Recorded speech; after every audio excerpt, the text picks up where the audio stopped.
In the previous part of this video, I showed you how to make a pointy tipped rose. And in this part, I'm going to show you how to make a rounded tip rose. So what we were doing was we were taking the coffee filters, folding it in half, and then folding it one way and then another way, one way and then another way, and then cutting on the folds. So you'll see me doing that. And so we're going to make this rose that you see here that I'm about to pick up. And I was telling you, some people may want to take all the coffee filters, so you can use I said between 5 to 8 coffee filters. They may want to stack them together and fold it and cut all at once. But what I find is that by separating it and doing it individually, it looks more realistic.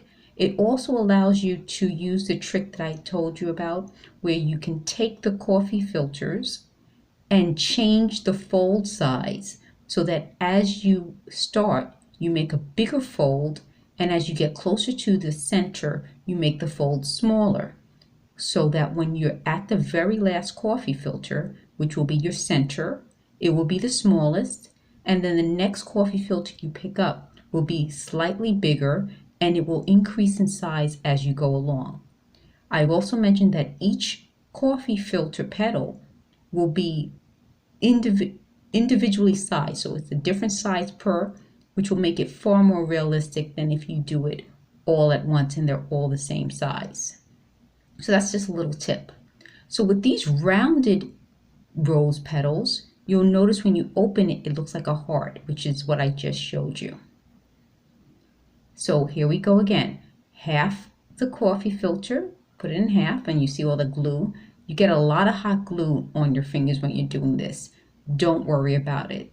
If you get it on the paper, it easily rubs off. You could use a different type of glue.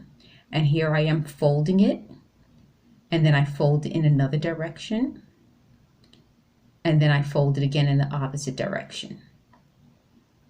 Okay, so it looks a little bit like a fan if you open it, similar to the way the coffee filter looks. Okay, so as we're going along, we're cutting along the folds. If you double it, perfect. If you single it, that's also fine. We're doubling the petals only because it makes it a little bit faster. If you make it single petals, it's a little thinner and it's a little bit harder because it takes a little bit longer. So I find doubling it helps. And if you forget to cut around, don't worry if in the project you notice it has the ripples that the normal coffee filters will have. You can always cut it as you go along. Okay, so here we are, we're separating it, I'm cutting it, and there you are. Okay. So this will be that non-pointy, the rounded petal rose. And I'm doing this again. So it's really, it kind of gets repetitious. You get to sort of get into a groove where you're kind of just going along. So this is going to be our center. So I'm putting that, it could be a floral wire. In this case, I used one of those twist tie rolls, and I cut off the amount that I wanted for a stem. And I'm hot gluing it to the coffee filter right in the middle, and then I'm folding around it. That's going to be our middle of the rose. So you're just going to roll it in, and you're rolling it in there. And you can see now how come each rose will be a little bit different from the other one. This center will be a little different from this center. Each one will be a little bit different, which is what you want. It's supposed to look realistic, and if it doesn't look realistic, then it's supposed to look really pretty. And I told you in a previous video that some people will use these glue drops as sort of raindrops. You can do that. Later in these videos, I'll show you how you can put a metallic pencil around the edges to give it a little bit more depth and make it extra special. You can use your imagination. I also mentioned you can put a pearl in the center, a rhinestone in the center, something to give it a little bit of bling. It's just about making it as individual as possible. So once you roll the center and you put the stem on, you're going to glue a petal to that centerpiece.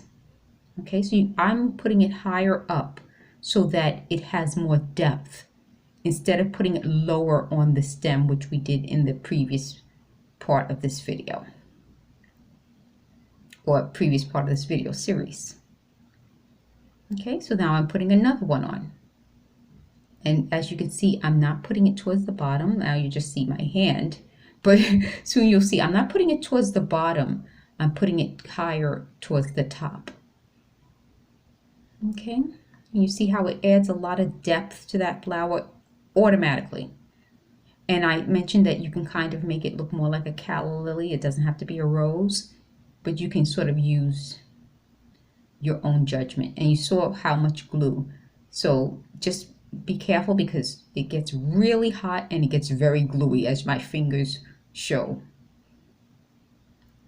Okay, so you see that little bit of glue that's sort of hanging on. That's what happens. And as you go along, you'll be able just to pull it off. The end result is so gorgeous that you won't even care about how much glue once you see the finished product. This is a great idea if you have, like I mentioned, an event. If you're ready for the holidays and you want to decorate your home with these beautiful paper flowers.